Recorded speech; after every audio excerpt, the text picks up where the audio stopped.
If you want awesome products at great prices, check out the in the description. A congressional delegation's urgent plea. Exposing the inhuman treatment of detained activists Mahmoud Khalil and Rümeysa Öztürk. A bipartisan delegation of U.S. lawmakers has delivered a scathing indictment of the Trump administration's immigration policies, following visits to the detention centers holding Mahmoud Khalil and Rümeysa Öztürk, two students imprisoned for their pro-Palestinian activism. The delegation, led by Louisiana Congressman Troy Carter, characterized the conditions and the detentions themselves as a national disgrace, underscoring a profound erosion of constitutional rights under the Trump administration. The somber journey took the delegation to two Louisiana Immigration and Customs Enforcement (ICE) processing centers. The South Louisiana ICE Processing Center in Basel, where Öztürk is incarcerated, and the Central Louisiana ICE Processing Center in Jena, where Khalil remains detained. The group, comprising Representatives Carter, Benny Thompson, Ayanna Pressley, Jim McGovern, Senator Ed Markey, and Alana Odoms, executive director of the ACLU of Louisiana, witnessed firsthand the harsh realities faced by these activists, painting a stark picture of human rights violations. Their condemnation wasn't merely a statement, it was a visceral response to the conditions they observed. The accounts emerging from the visit paint a chilling portrait.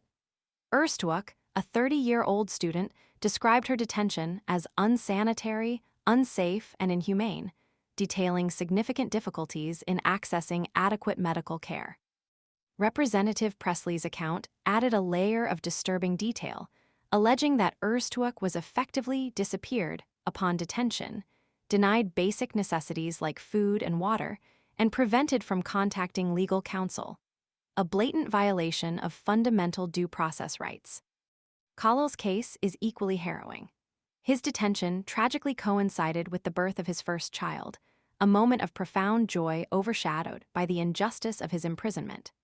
The delegation highlighted the profound emotional toll of his separation from his family and the circumstances of his detainment. A judge's recent ruling that Khalil is eligible for deportation further underscores the administration's aggressive stance against dissenting voices. His activism, which involved leading demonstrations at Columbia University, has been directly targeted, highlighting the chilling effect of such actions on free speech and political participation. The visit wasn't an isolated incident. It follows a pattern of aggressive targeting of individuals expressing pro-Palestinian sentiments. The detention of Öztürk, for example, stemmed from her co-authorship of an article in the Tufts student newspaper criticizing the university's response to Israel's actions against Palestinians, a stark illustration of the administration's willingness to silence dissent through intimidation and imprisonment. Senator Markey's words during the post-visit press conference resonated with the gravity of the situation. It's a national disgrace what is taking place. We stand right now at a turning point in American history. The Constitution is being eroded by the Trump administration. We saw today here in these detention centers in Louisiana examples of how far it is willing to go.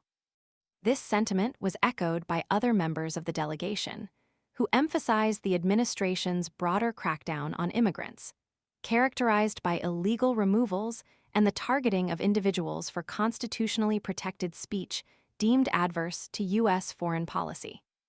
The delegation's visit shines a light on a broader trend of authoritarian overreach.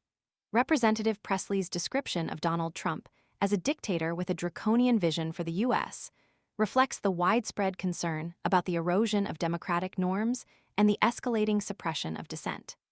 The case of Mohsen Mahdawi, a Palestinian green card holder and Columbia student detained during a naturalization interview, further underscores this concerning pattern. Senator Peter Welch's meeting with Mahdawi only amplifies the urgent need for reform and a renewed commitment to upholding the principles of justice and due process. The delegation's actions transcend mere symbolic gestures.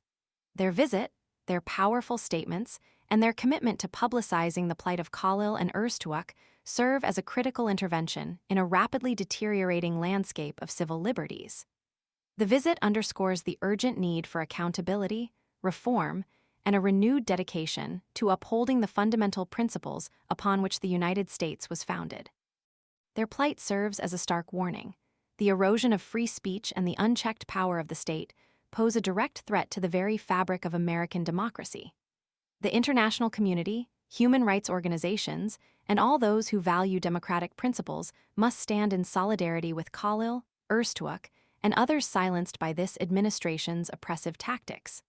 The fight for their freedom is a fight for the soul of American democracy itself. Their detention is not simply a matter of immigration policy. It is a fundamental assault on the constitutional rights guaranteed to all citizens, regardless of their political beliefs or national origin. The continued silence in the face of such blatant abuses is untenable. The time for action is now.